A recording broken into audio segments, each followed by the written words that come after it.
Thumbnail में आपने देखा होगा कि वेल्डिंग क्रैकिंग बिल्कुल लाइव दिखाएंगे। तो चलिए पहले लाइव देखते हैं कि वेल्डिंग क्रैकिंग कैसे होती है और फिर उसका जानेंगे कारण और फिर बताएंगे निवारण। ये मेरी पाइपलाइन है जो मेरी ग्राउंड के अंदर फिटिंग है।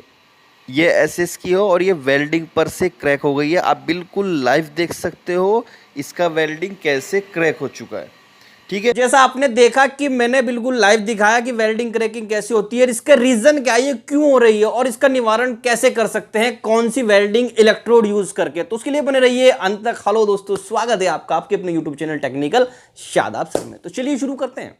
देखिए एमएस की जो वेल्डिंग इलेक्ट्रोड होती है, आपने लिखा देखा होगा 6013। अगर नहीं देखा तो देख सकते हैं, उस पे 60 और 13 लिखा रहता है, जो मेरी नॉर्मली वेल्डिंग इलेक्ट्रोड आती है। अब ये मेरी नॉर्मल वाली आती है, इसके ऊपर जो ग्रेड आ जाता है 7018, ये भी आप एमएस की वेल्डिंग इलेक्ट्रोड पर देखेंगे। दोनों में क्या डिफरेंस है, कहां पर कौन सी यूज करनी चाहिए, चलिए वो समझते हैं। देखिए 6013 और 7018 में पहले अंतर समझते हैं। जो मेरी 6013 की है उसकी स्ट्रेंथ, टेंसाइल स्ट्रेंथ मेरी 60,000 होती है, यानी कि अगर 6 की सीरीज है तो 60,000 मेरी टेंसाइल स्ट्रेंथ होगी। मैं बोर्ड पर दिखाता हूं थोड़ा सा डिफरेंस। तो यहां देखिएगा ये 6013, यानी कि इसकी जो मेरी स्ट्रेंथ होती है वो होती है मेरी 60,000 PSI, और इसकी जो होगी मेरी वो हो जाएगी 70,000, यानी कि 70,000 PSI।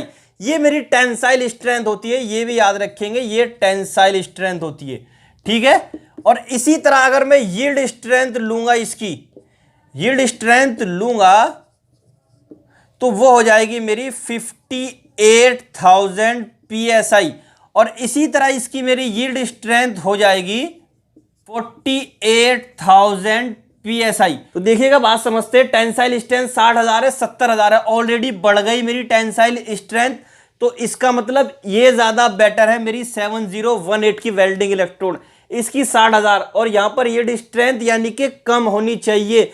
यील्ड स्ट्रेंथ ऑलरेडी इसकी कम है 7018 की, तो यानी कि 7018 की वेल्डिंग इलेक्ट्रोड ज्यादा बेटर है। मैं बताता हूं, अगर हमें कोई नॉर्मली वेल्डिंग करनी है जहां पर हमारा पानी का कोई प्रेशर, यानी कि कहीं पर ऐसी जगह नहीं है जहां पर हमें दोबारा से वेल्डिंग करने में प्रॉब्लम आ रही हो, तो हम 6013 का यूज कर सकते हैं नॉर्मली वेल्डिंग के लिए।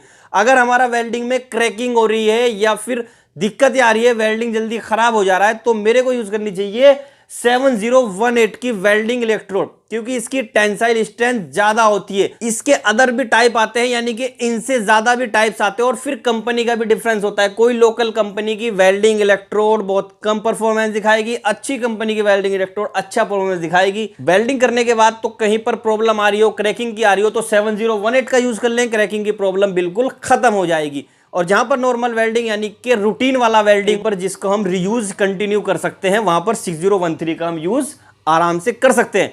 तो आज की वीडियो में बस इतना ही। अगर जानकारी थोड़ी भी अच्छी लगी तो वीडियो को लाइक कर दीजिएगा, सब्सक्राइब कर लीजिएगा और शेयर करना बिल्कुल ना भूलें। नेक्स्ट वीडियो में नेक्स्ट फिर मिलते हैं, तब तक के लिए